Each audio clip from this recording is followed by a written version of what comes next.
היי חברות יקרות ואהובות, איזה כיף שהצטרפתן אליי, והיום תנחשו מה אנחנו הולכות לעשות היום. כמובן לסדר ולארגן. טוב, אז בואו נתחיל קודם כל מהרצפה, כי יש פה לא מעט דברים. פה זה דברים שקטנים ללירי, וגם שתי השקיות האלה. בכל מקרה סידרתי את הארון שלו, וזה הדברים שיצאו, והם למעשה הולכים לצאת מפה. אני כן אעבור על זה עוד פעם אחת, ואשמור ממש דוגמית שתהיה אצל אבא שלי, כי תמיד טוב שיש גיבוי של איזה סט בגדים אצל המשפחה, גם אם הוא קצת קטן, אז אני מעדיפה לבודד את זה, וגם יש לו בגן מה שנקרא שוק תן וכך, וזו הזדמנות באמת להוציא קצת בגדים, ולשים אותם לתרומה בשוק. יש פה עוד כמה דברים של העבודה, ויש את הכיסא תינוקי, שכבר די, הוא כבר לא תינוקי, והחלטנו להוציא אותו למטרת בוסטר. אז אותו אני גם הולכת לנקות ולארוז, ואנחנו נמכור אותו כנראה, או שלא, נראה מה יליד היום.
Energy flows where intention grows. זה משפט שנחשפתי אליו לאחרונה, אני מאוד מאוד מתחברת אליו. כל האנרגיה שלנו צריכה להיות מתועלת לדברים שאנחנו רוצים בעצם להגדיל, להפרות. וברגע שאנחנו מכווננים ויש לנו חזון, אז אנחנו יודעים להשקיע את האנרגיה שלנו בדברים שאנחנו רוצים לזמן לחיים שלנו, דברים שאנחנו רוצים באמת להגדיל ולהפרות. גורם לך לחשוב על הצד השני של החיים, כן? כמה דברים אנחנו מפספסים רק בגלל שתשומת הלב שלנו לא לגמרי הייתה שם. כמה זה חשוב כן לשים לב ביום יום, איפה תשומת הלב שלי, לאן היא הולכת? האם היא הולכת למקומות של גדילה? תהיו יותר במודעות, ותהליך הסידור זו הזדמנות טובה להרהר על הדברים האלה.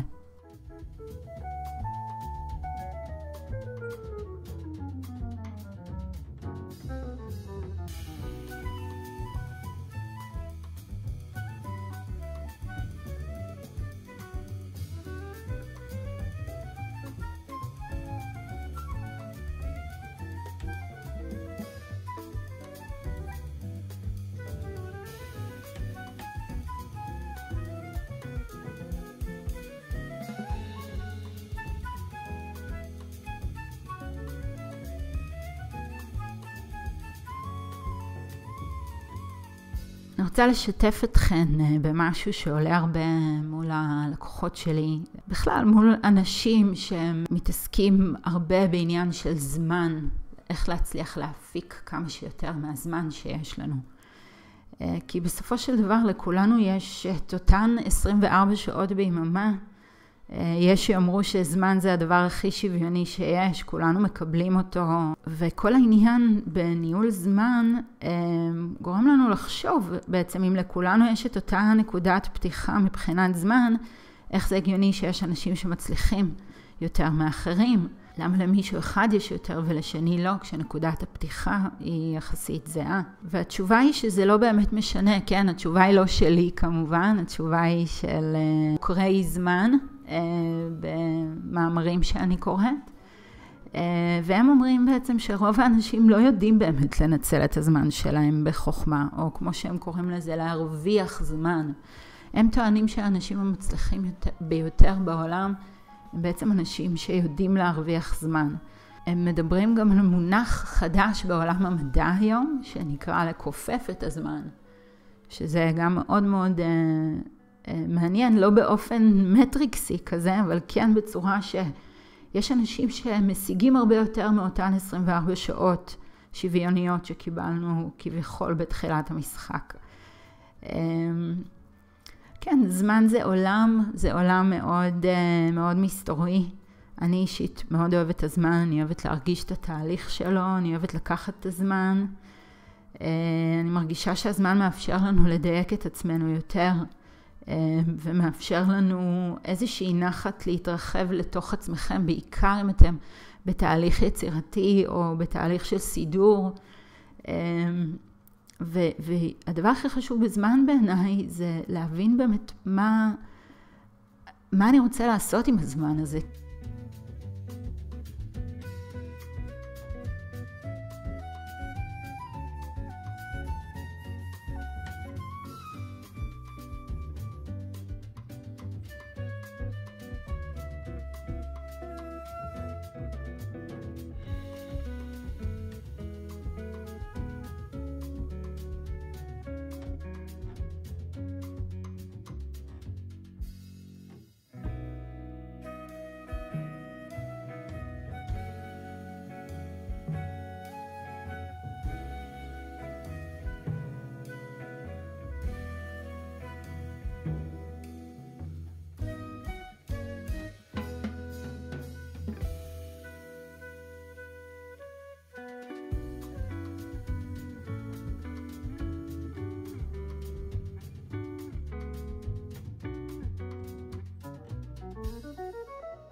רוצה לספר לכם קורס שלי, קונמרי בבית הישראלי. זה קורס שאני מפתחת כבר מעל 3 שנים. אני עדיין מדייקת אותו, אני מוסיפה, אני משייפת, אני בעיקר עובדת עם הפידבקים שלכן, ולאט לאט הופכת אותו בעצם לאיזשהו יהלום שעובר איזשהו ליטוש. רוב הבנות שככה סיימו את הקורס באמת, הן רובן תלמידות ממש מצטיינות. אבל יש גם את כל אלה שלא מצליחות, שעדיין לא מצליחות ליישם. אגב, זה לא משנה אם זה ליישם שיטה או שיטות של סידור, כי בסופו של דבר אני יודעת באמת אחרי אלפי שעות של ליווי, של אימהות, נשים ומשפחות, שבאמת הסיבה העיקרית שגורמת לנו לא להשלים את תהליך סידור הבית, זה כי יותר מדי נצמדים לשיטות. וזו הסיבה גם שקראתי לקורס שלי, קונמרי בבית הישראלי, כי אי אפשר באמת ליישם שיטה יפנית בבית ישראלי. צריך לעשות איזושהי התאמה והנגשה, ובאופן כללי היום אני מאמינה אפילו עוד יותר, אין שיטה אחת. שיטה אחת לא קיימת. השיטה היחידה שתעבוד לך זה שיטה שאת תצליחי ליישם, והיא צריכה להיות מאוד מותאמת למידות שלך, למי את ולאיך החיים שלך נראים. והרעיון הוא להמציא את השיטה הזאת שגורמת לנו להתמיד.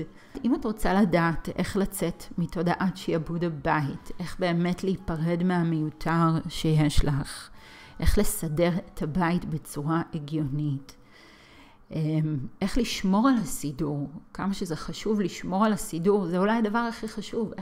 צריך ללמוד לשמור על זה.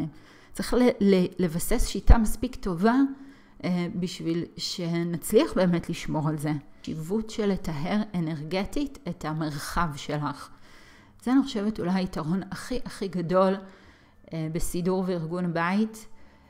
כי זה פשוט עוזר לנו להגשים דברים בחיים שלנו שהם חשובים לנו.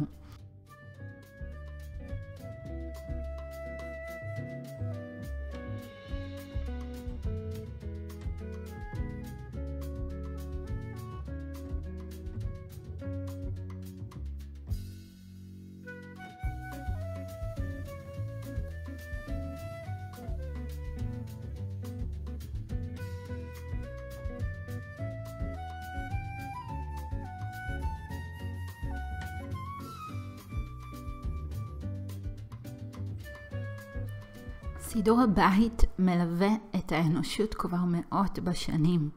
עוד מימי המערה שהיה קריטי וחשוב לשמור על סדר וניקיון בשביל באמת לשרוד רק בתנאי הטבע, בתנאי המערה. סידור הבית המודרני משפיע בעיקר על תחילת היום שלנו, על המשמעות שלו. באמת אותו זמן שאנחנו מקדישים לסידור הבית זאת הזדמנות מדהימה לבלות גם זמן יקר עם עצמנו, להרהר על דברים. לשנות אולי דברים, לזמן דברים, ובעצם להיות באיזשהו דיאלוג שלנו עם עצמנו. זה לא סתם שבהמון תרבויות, בעיקר מהמזרח, סידור הבית מתקשר למשהו רוחני, ואיזה שהם רגעי שקט והתבוננות שכל אחד מאיתנו מאוד זקוק להם. כי סידור הבית זה בעצם זמן של לבד, זה זמן שאין מסכים, זמן שאפשר להעמיק פנימה. אפשר אפילו לקבל תשובות לכל מיני שאלות שנמצאות בתוכנו. כי בסידור יש איזה זמן מאוד חשוב שבו נשמע איזשהו קול מאוד חשוב. וזה בעצם הקול שלנו.